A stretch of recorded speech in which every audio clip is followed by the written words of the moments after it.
Hello everybody, we're here at RemoteCon with yet another very interesting product demo on remote work tools. Here with us we have Whimsical, a collaborative visual workspace. With Whimsical we can communicate visually at the speed of thought. You have collaborative flowcharts, wireframes, sticky notes and mind maps.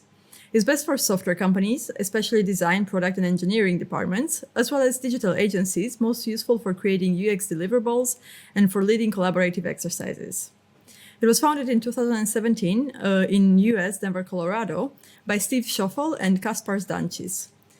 For text, basically you have Dropbox Paper, Quip, Notion, Slide, Notejoy, you name it. But for visual docs, such as flowcharts, sticky notes, and wireframes, the tools that existed were cumbersome and archaic.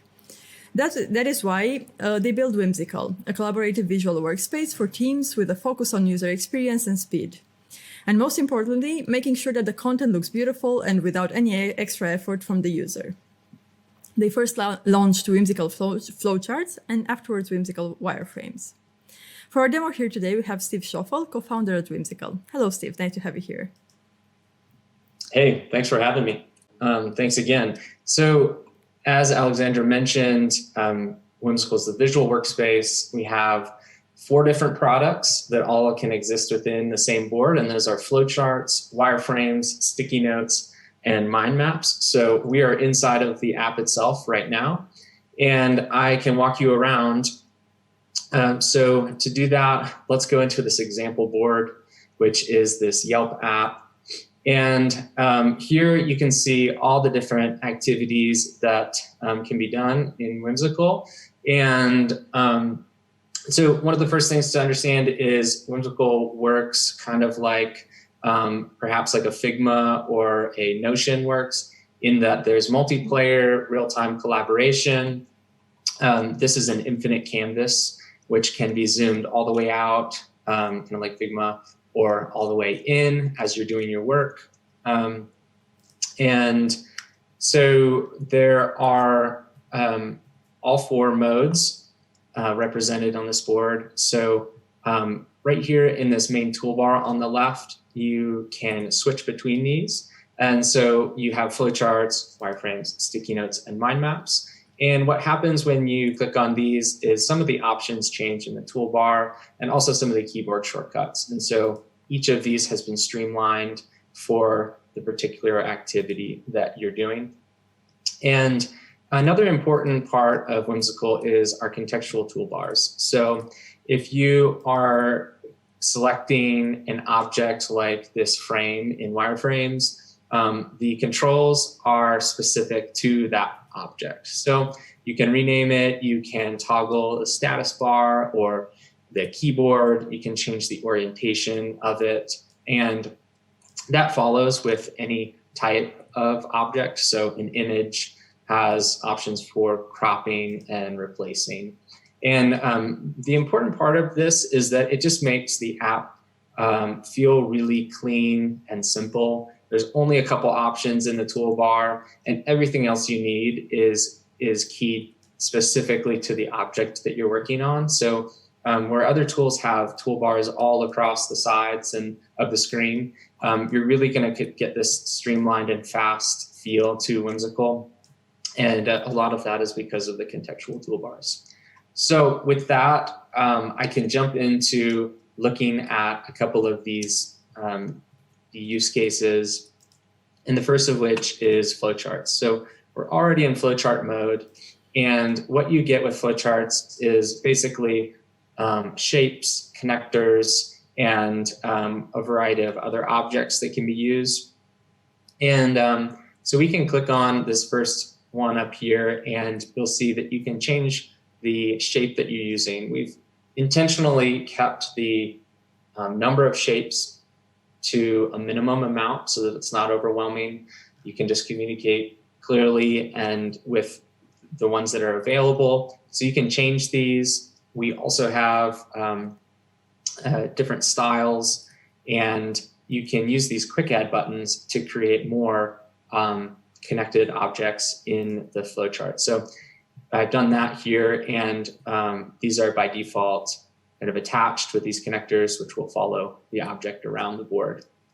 And Down here, I've given an example of commenting. So you can work in real time with your teammates in a Whimsical board, and you can, of course, work asynchronously. You can mention them or kind of drop a comment, which they can see later.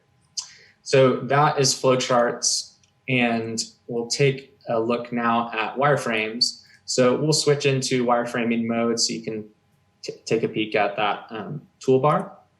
So we'll click into here, and what changes primarily for wireframes is frames and elements show up. And so frames are basically the devices that you might use for wireframes. So these are all here, and you can click on one of those and add it to the board like so.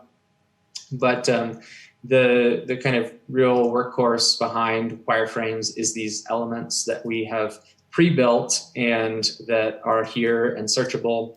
So you have things like tabs or form elements, and you have a nice list of things here. We basically tried to cover any of the or the vast majority of what you would need to wireframe out a app or a website. And so we can search for something like a button and add that to the board, and it comes in a couple different sizes or styles. You can add icons to it and change the state, and so you can do that with all these different objects. So these wireframes here, for example, are just made up of these individual objects, and so these review stars, for instance, can be easily modified, or you can kind of see some icons here and quite a bit of text. So that is wireframes. And the third mode that we have is sticky notes. And you can kind of think of sticky notes as almost like a free-form Trello. So you have these sticky note cards that can be used, and you have stacks which organize the cards. Now these stacks can take different shapes, and the cards themselves can exist outside of the stacks, but you can also drag them in here and rearrange them and drag them between the stacks very easily. And you can also expand these cards, which makes it great for kind of lightweight project management. You can add content that's relevant to a to-do, or maybe a research interview, something like this, where you can add the content into the card, and you can just comment. And you have a couple different content types that are available in here. You can add images, and kind of has the basics of what you need for those sticky notes. The last main mode here is mind maps, and mind maps are great for any type of structured content. So for this, think of maybe like content like a blog post where you're writing one or you're taking notes as you read one. You can cover information architecture or site plans if you're doing work there, or just lists of things. So in this case, it's a list of the different search options. And here we'll zoom in so you can see basically you can collapse these nodes and you can expand them again. You can take them and reorder them very easily. You can add new nodes, and we've kind of got some quick add buttons here, or you can use the keyboard shortcuts. So that is the basics of mind maps. And the last thing that I wanted to highlight was just the fact that you can add images to the board or videos, and you can kind of use it to screenshot out the existing flow, or kind of where things are headed with high fidelity design, and you can add links to the board. And so basically the board can hold all sorts of content.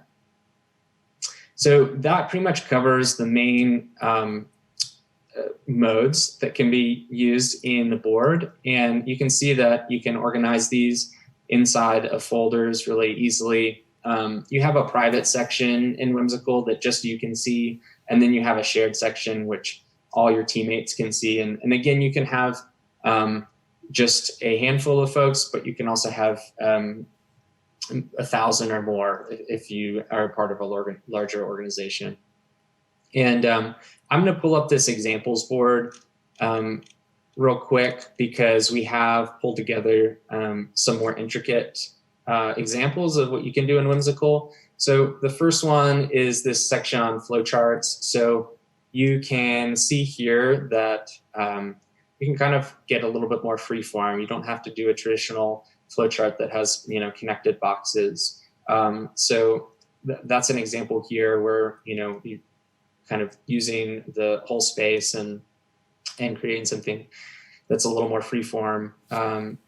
Here is a pretty involved flowchart. This is actually how Slack decides to send a notification. So it's helpful here to just kind of see, okay, you're using different colors or shapes and plenty of connectors. We can also look at something, a wireframe here, which uses some various different elements. So this is like an Uber screen here. Let's go to a more involved sticky note example. So this is a kind of customized flow that it's sort of like a Kanban board, and you can use these stacks to arrange them however you'd like, whether it's the different teams that are working on things or different individuals. And then let's lastly open up a really large mind map. And so in this mind map, we basically took notes on the Shape Up project management methodology that Basecamp shared as an ebook a little while ago. And so this contains all the notes from the entire book. And so it's a kind of an example of how much content can be used. Each of these main points links to that section inside of the ebook. And so that is mind maps. So that kind of gives you, again, the broad overview of what Whimsical can be used for and all the different examples of work done there. Thank you very much, Steve. Your clients most probably have used other tools before. What is their feedback when switching over to Whimsical? Yeah, we found that a lot of people come to Whimsical and really enjoy how fast it is and how easy to use. It just works intuitively. And the other cool thing is that we've made it in such a way that designers that are living in Figma all day or whatever can jump into Whimsical and feel completely at home. And then you have, even more importantly, non-designers such as marketers or engineers who can hop in and create a wireframe or a flowchart that looks really good. And it almost amazes them that they can create this hey, I didn't know how to use this tool, but 5 minutes later, I'm creating this thing that I'm really proud of. So I think that people have enjoyed coming because of the ease of use and just the speed that you can create in Whimsical. That's very nice. Curious about you as a team. You're a fully distributed company yourself and with no permanent offices. Basically, your primary mode of operation is asynchronous, from what we know. Out of curiosity, are there any tips and tricks that you may share with our audience about working with a remote team and a distributed team like that? Sure. Yeah, we are a smaller team. There's just 8 of us, and we're spread across kind of different parts of the globe, so big time difference. And we've embraced remote and asynchronous work from day one. And I really appreciated just the calm and the just kind of plenty of time for deep work and not this kind of crazy, always on type of feel.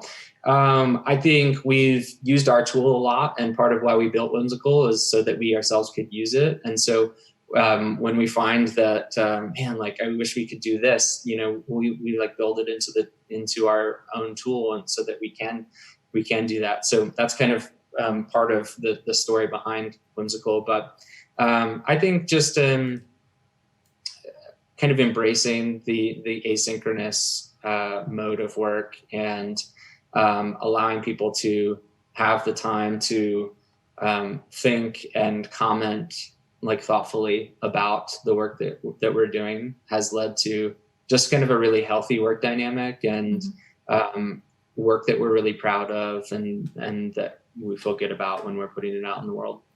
If I may add to that, from what I know, you're also like an indie company, and everybody who's involved in the company is also a co-owner.